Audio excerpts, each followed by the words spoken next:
향강가의 작은 시골 마을에 새벽이 밝아오고 아침 햇살이 푸른 나무 사이로 스며들어 린꽝 사원의 마당을 비추었습니다.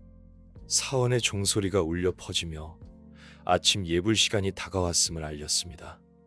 사람들이 하나둘씩 경건한 마음으로 사원의 문으로 들어섰습니다.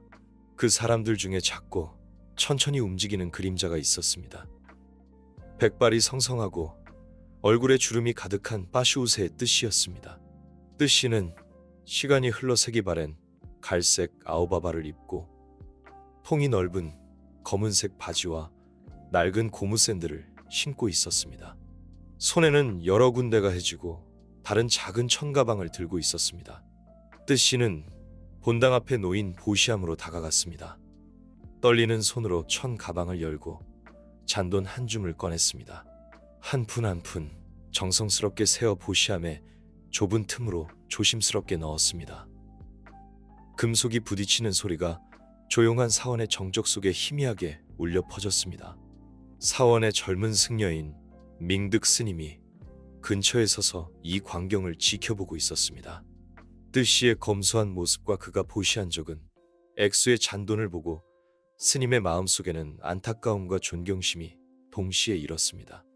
나무 아미타불, 안녕하세요, 어르신. 밍득 스님이 부드럽게 말했습니다. 건강하시죠? 뜻씨가 고개를 들었고 늙었지만 여전히 기쁨이 담긴 눈빛이었습니다. 나무 아미타불, 안녕하세요, 스님. 뜻씨가 떨리는 목소리로 대답했습니다. 부처님 덕분에 저는 여전히 건강합니다. 어르신은 절에 자주 오시나 봐요. 밍득 스님이 자신의 호기심을 드러내지 않으려 애쓰며 물었습니다. 네, 스님. 밍득 스님이 공감하며 고개를 끄덕였습니다. 어르신은 절에 보시하는데 매우 열심이시군요. 저희는 어르신의 마음을 매우 소중하게 생각합니다. 뜻씨가 가볍게 고개를 저었습니다. 이건 그저 작은 것일 뿐입니다, 스님. 제가 더 많은 것을 할 수 있다면 좋겠습니다. 밍득 스님이 뜻씨의 어깨에 손을 얹었습니다. 부처님께서는 어르신의 마음을 보십니다. 그리고 그것이 가장 중요한 것입니다. 뜻씨가 미소를 지으며 천천히 본당 안으로 들어가 뒤쪽에 자리를 잡았습니다. 밍득 스님이 뜻씨의 작은 뒷모습을 바라보며 깊은 생각에 잠겼습니다. 아침 예불이 장엄한 분위기 속에서 진행되었습니다. 낮고 높은 독경 소리가 향 연기와 어우러져 울려 퍼졌습니다. 밍득 스님이 단상에 서서 불자들을 내려다보았습니다. 스님의 시선이 경전 구절 하나하나에 집중하며 입술을 살짝 달싹이는 뜻씨에게 멈췄습니다. 예불이 끝나자 사람들이 하나둘씩 떠났습니다. 밍득 스님이 한 사람 한 사람 배웅했고 뜻씨의 차례가 되자 스님은 그의 마른 손을 잡았습니다. 어르신, 조심히 돌아가세요. 뜻씨가 고개를 끄덕이며 미소를 지었습니다. 감사합니다, 스님. 뜻씨가 사라지자 밍득 스님은 다시 사원으로 들어갔습니다. 잔돈 부분을 세다가 스님은 낡고 오래되어 색이 바랜 동전들이 많다는 것을 알게 되었습니다. 이건 분명 뜻씨가 보시한 돈일 거야. 그때 뜻씨는 마을 끝에 있는 자신의 작은 집으로 천천히 걸어가고 있었습니다. 벽은 군데군데 회반죽이 벗겨지고 양철 지붕은 녹슨 낡은 스급주택이었습니다. 문을 열고 들어가 천가방을 탁자 위에 올려놓았습니다. 낡은 대나무 의자에 앉아 마당을 바라보았습니다. 먼저 세상을 떠난 남편 싸우 씨의 사진이었습니다. 내가 해냈어요, 여보. 뜻씨가 사진을 보며 속삭였습니다. 매일 조금씩 보시하려고 노력했어요. 당신이 그걸 바랐다는 걸 알아요. 뜻씨는 눈을 감고 과거를 회상했습니다. 싸우 씨와 뜻씨는 맨손으로 함께 삶을 일구었습니다. 싸우 씨는 미장공이었고 뜻씨는 바닐라 가위를 팔았습니다. 부유하지는 않았지만 수입의 일부를 떼어 절에 보시하고 더 어려운 사람들을 돕기 위해 항상 노력했습니다. 그렇게 부처님께 감사하는 거야. 싸우 씨는 늘 그렇게 말했습니다. 많든 적든 마음을 다해야 하면 돼. 5년 전 사우 씨가 작업 중 사고로 갑자기 세상을 떠났을 때 뜻씨는 더 이상 살아갈 수 없을 것 같았습니다.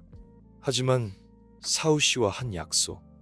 그래서 매일 뜻씨는 잔돈을 정성스럽게 세어 천 가방에 넣고 절에 가져갔습니다. 뜻씨에게 그것은 단순히 절에 보시하는 것 이상이었습니다. 사우 씨와의 약속을 지키고 그와 더 가까워지는 방법이었습니다. 한편 사원에서는 밍득 스님이 자신의 방에 앉아 뜻씨에 대해 생각하고 있었습니다. 그 잔돈 뒤에 숨겨진 이야기가 궁금했습니다. 스님, 사원의 재정을 담당하는 뜸이 문 밖에서 말했습니다. 방금 장부를 확인하다가 이걸 발견했습니다. 밍득 스님이 고개를 들었습니다. 뜸이 장부 한 권을 탁자 위에 올려놓고 한 페이지를 펼쳤습니다. 스님, 이것 좀 보세요. 지난 30년 동안 매일 적은 금액의 잔돈이 보시되었습니다. 금액은 많지 않지만 하루도 빠짐없이 꾸준했습니다. 밍득 스님이 장부를 보며 이러한 꾸준함에 놀랐습니다. 뜸이 고개를 저었습니다. 아니요, 스님. 하지만 뜻씨일 거라고 생각합니다. 매일 아침 뜻씨가 보시함에 잔돈을 넣는 것을 자주 봤습니다. 밍득 스님이 생각에 잠겨 고개를 끄덕였습니다. 나도 그걸 알아챘다. 하지만 30년이라니 정말 놀랍구나. 뜻씨에 대해 더 알아보고 싶으십니까? 뜸이 제안했습니다. 밍득 스님은 잠시 침묵하다가 고개를 끄덕였습니다. 그래야 할 것 같다. 다음 날 밍득 스님은 뜻씨의 집을 방문하기로 했습니다. 뜻씨의 낡은 집 앞에 도착해서 조심스럽게 문을 두드렸습니다. 뜻씨가 문을 열었고 밍득 스님을 보고 놀랐습니다. 나무 아미타불, 스님, 어서 들어오세요. 밍득 스님이 작고 소박하지만 깨끗한 집 안으로 들어섰습니다. 재단에 놓인 남자의 사진을 바로 알아봤습니다. 저분이 어르신의 남편분이시죠? 스님이 부드럽게 물었습니다. 뜻씨가 고개를 끄덕였고 사진을 바라보는 눈빛에 사랑이 가득했습니다. 네, 제 남편 사우입니다. 밍득 스님이 자리에 앉아 선물 꾸러미를 탁자 위에 올려놓았습니다.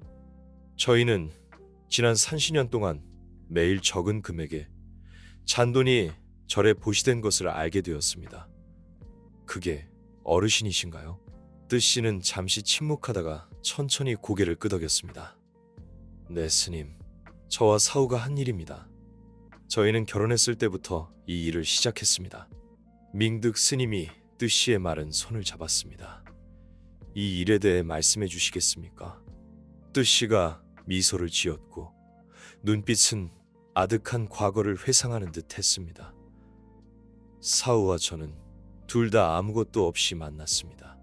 저희는 열심히 일했고 한 푼 한 푼 아꼈습니다. 하지만 사우는 우리가 가진 것에 대해 항상 부처님께 감사해야 한다고 말했습니다. 뜻씨는 말을 멈추고 깊은 숨을 들이쉬고 다시 말을 이었습니다. 그래서 저희는 매일 수입의 일부를 떼어 절에 보시하기로 했습니다. 많지는 않았습니다. 단지 몇 푼이었죠. 하지만 저희는 하루도 빠짐없이 꾸준히 그 일을 했습니다. 밍득 스님은 뜻씨의 이야기에 감동하며 귀를 기울였습니다. 뜻씨가 고개를 끄덕였고 눈에는 눈물이 고였습니다. 네, 스님. 그건 그이와의 약속이었습니다. 매일 반인나 가위를 팔아서 번 돈에서 조금씩 떼어냈습니다. 그렇게 하면 사우가 기뻐할 거라고 생각했습니다. 밍득 스님은 잠시 침묵했고 뜻씨의 말 한마디 한마디에서 사랑과 희생을 느낄 수 있었습니다. 하지만 너무 자신을 힘들게 하지 마세요. 부처님께서는 중도를 가르치셨습니다. 너무 극단적이어서는 안 됩니다. 뜻씨가 인자하게 미소 지었습니다. 스님, 걱정하지 마세요. 저는 제 자신을 돌볼 수 있습니다. 이 보시는 제가 평안을 찾고 사우와 더 가까워지는데 도움이 됩니다. 밍득 스님은 고개를 끄덕였습니다. 뜻씨에게 매일 보시하는 것은 단순한 종교적 행위를 넘어 먼저 떠난 남편과 연결되고 삶의 목적을 유지하는 방법이라는 것을 이해했습니다. 뜻씨, 스님이 잠시 생각한 후에 말했습니다. 어르신의 마음은 정말 고귀합니다. 하지만 저는 어르신께서 돈으로 보시하는 것 외에도 다른 방법으로 기여하실 수 있다고 생각합니다. 뜻씨가 궁금한 눈빛으로 스님을 바라보았습니다. 그게 무슨 말씀이십니까? 예를 들어 스님이 설명했습니다. 어르신의 이야기를 나누어 다른 사람들에게 영감을 주실 수도 있고 절에서 다른 불자들을 돕는데 시간을 보내실 수도 있습니다. 그것 또한 매우 의미 있는 보시입니다.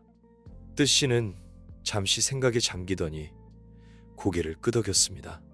제가 돈으로 보시하는데 너무 집중한 나머지 다른 방법들을 잊고 있었던 것 같습니다. 그날부터 뜻씨는 절에서 더 많은 활동에 참여하기 시작했습니다.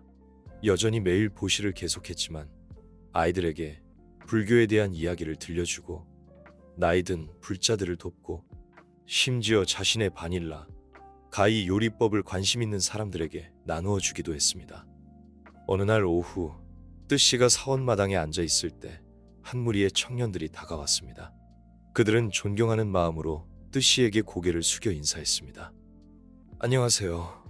오늘 이모저모 인생살이를 찾아주신 여러분 반갑습니다. 매일 밤 여러분의 인생 이야기를 함께 나누는 시간. 오늘은 압구정동에 사시는 정미현님의 사연을 들려드리려고 합니다.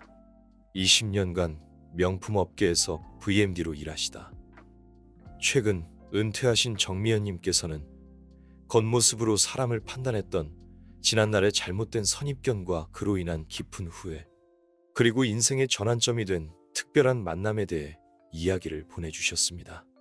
정미연님의 사연을 시작하기 전에 잠시 눈을 감고 량첸링 아시아년의 겨울을 떠올려 보시기 바랍니다.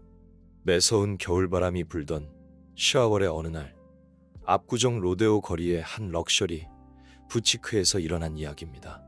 정미연님의 사연이 시작되는 당시 압구정 로데오 거리는 연말 특유의 분주함으로 가득했습니다. 오후 3시 진눈깨비가 내리는 궂은 날씨에도 명품 매장들은 쇼핑을 즐기는 사람들로 북적였죠. 40년 넘게 자리를 지켜온 이 매장은 압구정 로데오의 상징과도 같은 곳이었죠. 매장의 메인 디스플레이는 다가오는 크리스마스 시즌을 맞아 골드와 버건디 컬러로 우아하게 꾸며져 있었고, 쇼윈도에는 이번 시즌 한정판 컬렉션이 예술 작품처럼 진열되어 있었습니다. 매장 안에서는 은은한 재즈 음악이 흘러나왔고 고급스러운 가죽향이 공간을 채우고 있었죠. VIP 고객들을 위한 프라이빗 이벤트가 저녁에 예정되어 있어서 직원들은 모두 준비에 분주한 상태였죠. 수석 판매 사원이었던 서연은 매장 한켠에서 진열장을 정리하고 있었습니다. 월 매출 1위를 놓치지 않는 실력자이자 최상위 VIP 고객들의 두터운 신임을 받는 베테랑이었죠. 그녀의 세련된 매너와 뛰어난 패션 감각, 그리고 완벽한 서비스는 많은 신입 직원들의 롤 모델이었습니다. 서연 씨, 이따 VIP 행사 때 입고될 신상품들 준비는 다 됐나요? 매장 매니저 임태준의 목소리에 서연이 고개를 들었습니다. 그녀의 단정한 하이톱번과 완벽한 메이크업, 맞춤 제작된 듯한 블랙 원피스 유니폼은 마치 이 고급스러운 공간의 일부처럼 보였습니다. 방금 마지막 점검까지 마쳤어요. 6시 행사 시작 전에 VIP 라운지 세팅도 마무리할 예정입니다. 진눈깨비를 피해 들어온 듯 살짝 젖은 연보랏빛 한복을 입은 분이었죠. 서연의 눈빛이 순간 차가워졌습니다. 그동안의 경험으로 보아 이런 손님들은 대부분 구경만 하고 나가거나 더 나쁜 경우에는 매장의 고급스러운 분위기를 깨트리는 경우가 많았기 때문입니다. 특히 오늘은 중요한 VIP 행사가 있는 날이었습니다. 서연은 이 특별한 날에 매장의 품격을 떨어뜨릴 수 있는 그 어떤 요소도 용납할 수 없었죠. 하지만 서연은 그때까지만 해도 몰랐습니다. 이 만남이 그녀의 인생을 완전히 뒤바꿔 놓을 거라는 것을. 죄송하지만 지금은 매장 준비 중입니다. 서연이 놓인 앞을 가로막으며 말했습니다. 그녀의 목소리는 공손했지만 그 속에 담긴 차가움은 매장의 에어컨보다도 더 서늘했습니다. 혹시 다른 매장을 찾으시는 건 아닐까요? 여기는 모든 제품이 프리미엄급이라. 서연의 말이 채 끝나기도 전에 노인은 가방에서 무언가를 꺼내려 했습니다. 하지만 서연은 그 기회조차 주지 않았죠. 그녀의 완벽하게 매니큐어된 손톱이 노인의 가방 쪽으로 향했습니다. 죄송하지만 현재 매장 내 사진 촬영이나 가방 확인은 금지되어 있습니다. 지금 저희 매장은 특별한 고객들을 위한 VIP 이벤트 준비 중이라. 서연의 말꼬리가 의도적으로 흐려졌습니다. 매장 안에 있던 몇몇 고객들이 이 상황을 흥미롭다는 듯 지켜보고 있었고, 일부는 스마트폰으로 이 장면을 슬쩍 촬영하기 시작했습니다.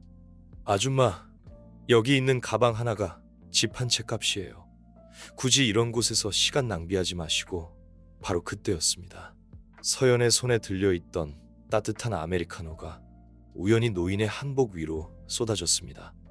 갈색 커피가 연보랏빛 한복을 타고 흘러내리는 순간 매장 안에는 숨죽인 탄성이 흘렀습니다.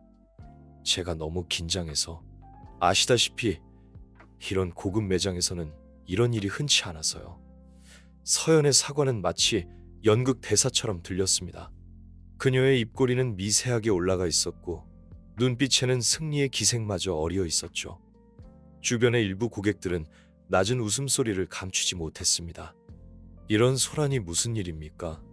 매장 매니저 임태준이 상황을 살피러 나왔습니다. 하지만 그의 시선 역시 노인의 낡은 한복을 훑어보며 차갑게 식어갔죠.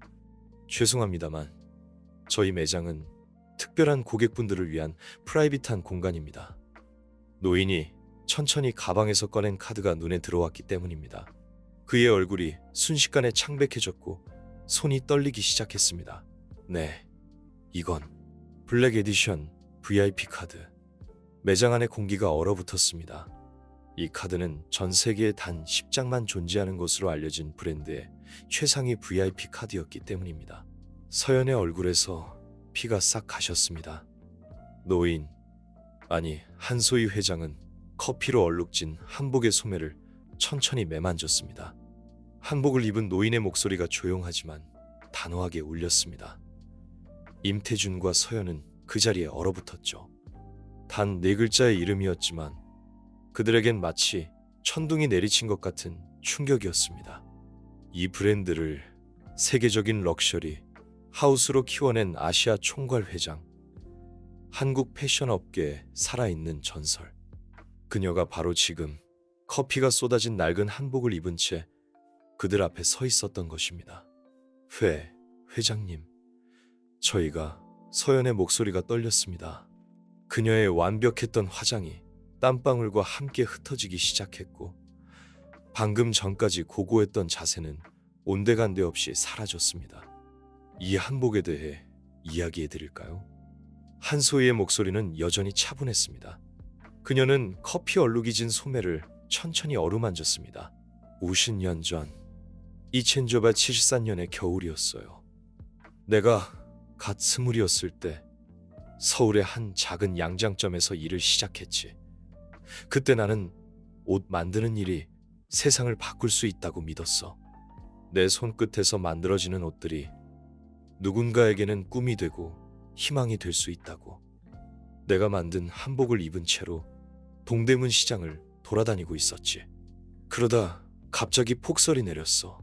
급하게 몸을 피하려고 아무 곳이나 들어갔는데 그곳이 바로 여기와 비슷한 작은 부치크였어. 마치 더러운 것이 묻은 듯이 나를 훑어봤지. 지금 자네들처럼. 이 한복은 단순한 옷이 아니라 나의 꿈이고 나의 열정이었어.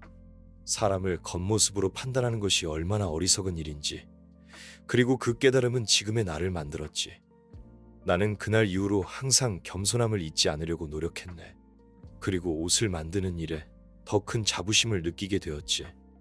내가 만든 옷을 입는 사람들이 행복하기를 바라면서 말이야. 한소희의 이야기가 끝나자 매장 안은 정적에 휩싸였습니다. 자신들이 저지른 어리석은 행동에 대한 후회가 밀려왔습니다. 서연은 눈물을 글썽였습니다. 그녀는 한소희에게 다가가 무릎을 꿇고 사과했습니다. 회장님, 정말 죄송합니다. 제가 너무 경솔했습니다. 제가 회장님을 알아보지 못하고 함부로 대했습니다. 용서해 주십시오. 서연의 눈물, 어린 사과의 한소희는 따뜻한 미소를 지었습니다. 그녀는 서연의 어깨를 토닥이며 말했습니다. 괜찮네. 자네의 젊음과 열정이 그릇된 방향으로 나아갔을 뿐이야. 누구에게나 실수는 있는 법이지. 중요한 것은 그리고 사람이 겉모습으로만 판단해서는 안 된다는 것을 기억하게. 그녀는 그날 자신의 어리석음을 깊이 반성했습니다. 그녀는 모든 사람들을 존중하고 그들의 내면을 보려고 노력했습니다. 그리고 더 나아가 한소희의 정신을 이어받아 자신의 일에 더욱 큰 열정을 쏟아부었습니다.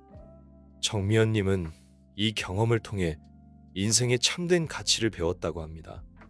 우리는 모두 겉모습으로 누군가를 판단하는 실수를 할 수 있습니다. 하지만 중요한 것은 그 실수를 통해 배우고 성장하는 것입니다. 그리고 그들의 내면을 보려는 노력을 멈추지 않는 것이겠죠. 오늘 정미연님의 이야기를 통해 우리 모두가 한층 더 성숙해지는 계기가 되었기를 바랍니다. 지금까지 이모저모 인생살이였습니다. Sejak saat itu, setiap minggu ada pertemuan kecil di halaman pagoda, di mana Nyonya Tu berbagi cerita dan pelajaran hidup dengan semua orang. Dia menjadi sumber inspirasi hidup bagi seluruh komunitas. Suatu hari, setelah upacara di pagoda, Fikhu Mingduk memanggil Nyonya Tu. Nyonya Tu, katanya, saya ingin berterima kasih kepada Anda. Berkat Anda, pagoda kami telah banyak berubah. Orang-orang telah belajar arti sebenarnya dari donasi dan hidup dengan baik. Nyonya Tu dengan rendah hati menjawab, Bante, saya hanya melakukan apa yang saya bisa. Semua berkat berkah Buddha. Bikhu Mingduk tersenyum. Anda benar, tetapi Anda juga telah menjadi contoh yang baik bagi semua orang untuk diikuti. Anda telah menunjukkan kepada kami bahwa tidak peduli seberapa banyak yang kita miliki untuk diberikan. Yang penting adalah kita memberi dengan sepenuh hati. Kisah tentang kegigihan dan kesalehan Nyonya Tu dengan cepat menyebar di masyarakat. Banyak orang mulai mengikuti teladannya, tidak hanya dalam berdonasi, tetapi juga dalam cara hidup dan memperlakukan orang lain. Suatu hari, seorang reporter lokal datang ke pagoda untuk menulis artikel tentang kegiatan amal. Ketika dia mendengar cerita Nyonya Tu, dia sangat tersentuh dan memutuskan untuk mewawancarainya. Nyonya, reporter itu bertanya, apa yang membuat Anda bertahan dalam berdonasi selama 30 tahun terakhir, meskipun hanya koin-koin kecil? Nyonya Tu melihat jauh, suaranya dalam. Nah, hidup itu seperti sungai, terkadang tenang, terkadang bergelombang. Tetapi apapun yang terjadi, kita harus bersyukur dan memberi. Setiap koin yang saya sumbangkan adalah ucapan terima kasih untuk hidup. Cara bagi saya untuk mengingat bahwa saya selalu dapat melakukan yang baik, tidak peduli seberapa kecil. Artikel tentang Nyonya Tu diterbitkan dan dengan cepat menarik perhatian masyarakat. Banyak orang tersentuh oleh hatinya dan mulai datang ke pagoda untuk bertemu dengannya, belajar darinya. Melihat perubahan positif dalam masyarakat, pemerintah daerah memutuskan untuk menyelenggarakan upacara untuk menghormati Nyonya Tu. Dalam upacara tersebut, dia dianugerahi sertifikat prestasi atas kontribusinya kepada masyarakat. Ketika menerima sertifikat, Nyonya Tu dengan emosional berkata, "Saya tidak pantas mendapatkan kehormatan ini. Saya hanya melakukan apa yang saya yakini benar. Jika tindakan kecil saya dapat membawa kebaikan bagi seseorang, maka itu adalah hadiah terbesar." Sejak saat itu, Pagoda Lingkuang menjadi tujuan yang akrab tidak hanya bagi umat Buddha setempat, tetapi juga bagi banyak orang dari tempat lain yang datang untuk belajar tentang kisah Nyonya Tu. Setiap hari, mereka akan menyaksikan sosok kecil Nyonya Tu, perlahan berjalan ke kotak kebajikan, dengan lembut memasukkan koin-koin itu ke dalamnya. Suatu hari, seorang pengusaha sukses dari Saigon datang ke pagoda. Dia telah membaca tentang kisah Nyonya Tu di koran dan ingin bertemu dengannya secara langsung. "Nyonya," kata pengusaha itu, "saya sangat mengagumi hati Anda. Saya ingin menyumbangkan sejumlah besar uang untuk pagoda atas nama Anda." Nyonya Tu tersenyum lembut. "Terima kasih atas kebaikan Anda. Tetapi saya pikir, alih-alih menyumbangkan jumlah besar sekaligus, Anda dapat belajar untuk memberi setiap hari, meskipun hanya hal-hal kecil. Itulah cara kita benar-benar terhubung dengan kehidupan dan orang-orang di sekitar kita." Pengusaha itu merenung, lalu mengangguk. "Anda benar. Saya terlalu fokus pada angka-angka besar sehingga saya lupa arti sebenarnya dari memberi. Terima kasih telah mengajari saya pelajaran berharga ini." Ketika pengusaha itu pergi, dia meninggalkan sebuah amplop untuk pagoda. Tetapi yang lebih penting, dia membawa serta pelajaran tentang kasih sayang dan ketekunan. Waktu berlalu, Nyonya Tu semakin tua dan lemah, tetapi semangatnya selalu kuat. Setiap pagi, tidak peduli apakah itu cerah atau hujan, dia tetap berusaha untuk pergi ke pagoda, tetap gigih dengan kebiasaan donasinya. Suatu hari, ketika Nyonya Tu sedang duduk di halaman pagoda, seorang gadis kecil mendekatinya, memegang celengan kecil. "Nenek," kata gadis kecil itu, "saya mendengar ibu saya bercerita tentang Anda. Saya juga ingin menabung untuk berdonasi seperti Anda." Nyonya Tu terharu, memeluk gadis kecil itu. "Kamu sangat baik. Tetapi saya ingin Anda ingat, tidak hanya berdonasi dengan uang, tetapi juga dengan hati. Selalu hidup dengan baik, cintai semua orang. Itu juga cara berdonasi." Gadis kecil itu mengangguk. Matanya berbinar karena pemahaman baru. Ketika Nyonya Tu meninggalkan pagoda hari itu, dia merasa dipenuhi dengan sukacita dan kedamaian. Dia menatap langit biru, tersenyum memikirkan Tuan Sao. "Apakah kamu melihat, sayang?" bisiknya. "Kita telah melakukan lebih dari yang kita bayangkan." Jadi, dari koin-koin kecil, sebuah kisah tentang kesalehan, cinta, dan ketekunan ditulis. Kisah itu tidak hanya mengubah hidup Nyonya Tu, tetapi juga menyebar, menyentuh hati banyak orang, menginspirasi mereka untuk menjalani kehidupan yang lebih bermakna dan indah. Ketika musim dingin tiba, kesehatan Nyonya Tu mulai menurun. Meski begitu, dia tetap berusaha mempertahankan rutinitas hariannya.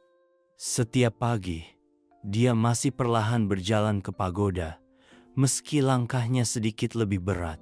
Suatu pagi, ketika Nyonya Tu bersiap untuk meninggalkan rumah untuk pergi ke pagoda, dia merasa pusing dan harus duduk. Saat itu, Nona Hoa, tetangga Nyonya Tu, kebetulan lewat. "Nyonya Tu, apakah Anda baik-baik saja?" Nona Hoa bertanya dengan cemas. Nyonya Tu tersenyum lemah. "Saya baik-baik saja, Nona Hoa. Hanya sedikit lelah." Nona Hoa memandang Nyonya Tu, lalu ke tas kain yang sudah dikenalnya di tangannya. Dia segera mengerti bahwa Nyonya Tu sedang bersiap untuk pergi ke pagoda. "Biar saya antar Anda ke pagoda," Nona Hoa menawarkan. Nyonya Tu menggelengkan kepalanya. "Tidak perlu, Nona. Saya bisa pergi sendiri." Tetapi Nona Hoa bersikeras. "Biarkan saya membantu Anda. Anda telah membantu dan menginspirasi seluruh lingkungan ini. Sekarang giliran kami untuk merawat Anda." Akhirnya, Nyonya Tu setuju untuk membiarkan Nona Hoa mengantarnya. Dalam perjalanan ke pagoda, Nyonya Tu menceritakan kepada Nona Hoa tentang kenangannya bersama Tuan Sao, tentang hari-hari pertama mereka memulai kebiasaan berdonasi. Ketika mereka tiba di pagoda, semua orang terkejut melihat Nyonya Tu datang lebih lambat dari biasanya. Bikhu Minduk bergegas keluar untuk menyambutnya. "Nyonya Tu, apakah Anda sehat?" Bikhu itu bertanya dengan cemas. Nyonya Tu mengangguk, tersenyum. "Saya masih sehat. Jangan khawatir, Bahante. Hanya usia tua yang membuat saya lelah." Bikhu Minduk memegang tangan Nyonya Tu, membimbingnya ke dalam pagoda. Dia masih bersikeras untuk pergi ke kotak kebajikan, mengeluarkan koin-koin dari tas kain yang sudah dikenalnya. Ketika Nyonya Tu memasukkan koin-koin itu ke dalam kotak, semua orang di pagoda menyaksikan dalam diam. Mereka mengerti bahwa ini bukan hanya tindakan donasi sederhana, tetapi simbol cinta, keyakinan, dan janji yang berlangsung selama beberapa dekade. Setelah upacara, alih-alih pulang seperti biasa, Nyonya Tu duduk di halaman pagoda. Dia melihat ke kejauhan, matanya seolah mengenang periode waktu yang lama. Bikhu Ming duduk di sampingnya. "Nyonya Tu, apakah Anda ingin beristirahat di rumah selama beberapa hari? Kesehatan Anda lebih penting." Nyonya Tu tersenyum. "Bante, bagi saya, datang ke pagoda setiap hari bukanlah beban. Itu adalah sukacita, motivasi bagi saya untuk terus hidup. Saya berjanji kepada Tuan Sao dan kepada diri saya sendiri bahwa saya akan melakukan ini selama saya bisa." Bikhu Minduk tersentuh oleh kegigihan Nyonya Tu. Dia mengerti bahwa baginya, donasi harian bukan hanya kebiasaan, tetapi telah menjadi bagian tak terpisahkan dari hidupnya. Pada hari-hari berikutnya, orang-orang di lingkungan itu bergiliran membawa Nyonya Tu ke pagoda. Mereka mengerti bahwa ini adalah cara terbaik untuk mengungkapkan rasa terima kasih mereka kepada wanita yang telah diam-diam menyebarkan cinta dan kebaikan di masyarakat selama bertahun-tahun. Suatu pagi, ketika Nyonya Tu sedang duduk di halaman pagoda, sekelompok anak-anak mendekatinya. Mereka membawa celengan kecil. "Nenek," kata seorang anak, "kami telah menabung untuk berdonasi seperti yang Anda ajarkan. Bisakah Anda membantu kami memasukkan uang ke dalam kotak kebajikan?" Nyonya Tu terharu. Air mata mengalir di pipinya. Dia perlahan berdiri, membimbing setiap anak ke kotak kebajikan. Dia mengajari mereka cara memasukkan uang ke dalam kotak. Dan yang lebih penting, dia mengajari mereka arti di balik tindakan itu. "Anak-anak," katanya, suaranya bergetar karena emosi.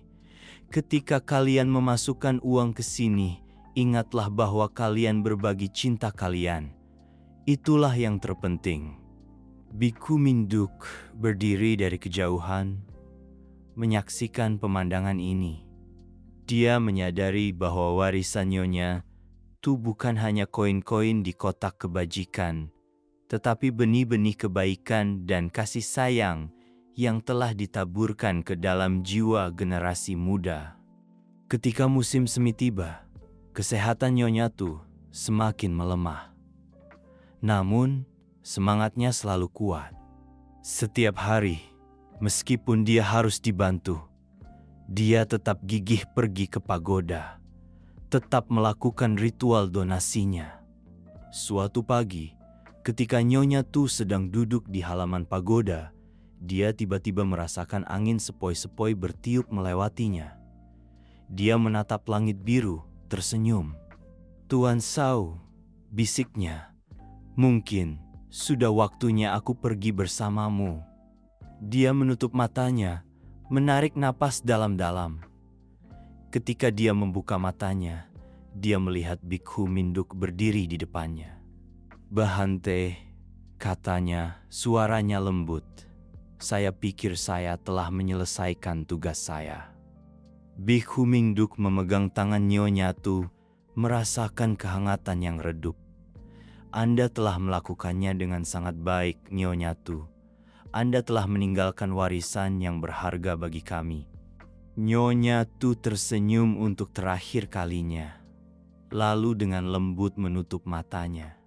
Dia pergi dalam damai dengan senyum di bibirnya, di tempat dia telah menghabiskan seluruh cinta dan kesalehannya selama beberapa dekade terakhir.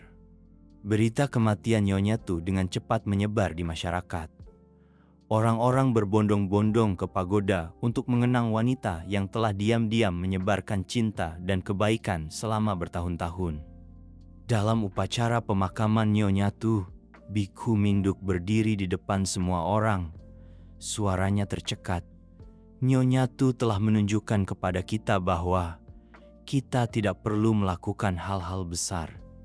Hanya dengan gigih dengan hal-hal kecil setiap hari, kita juga dapat membuat perbedaan besar. Warisannya akan selamanya hidup di hati kita. Setelah Nyonya Tu meninggal, orang-orang di lingkungan itu dan umat Buddha yang sering datang ke pagoda memutuskan untuk melanjutkan tradisinya. Setiap hari, mereka membawa koin-koin untuk disumbangkan, bukan karena uangnya, tetapi karena arti dari tindakan itu.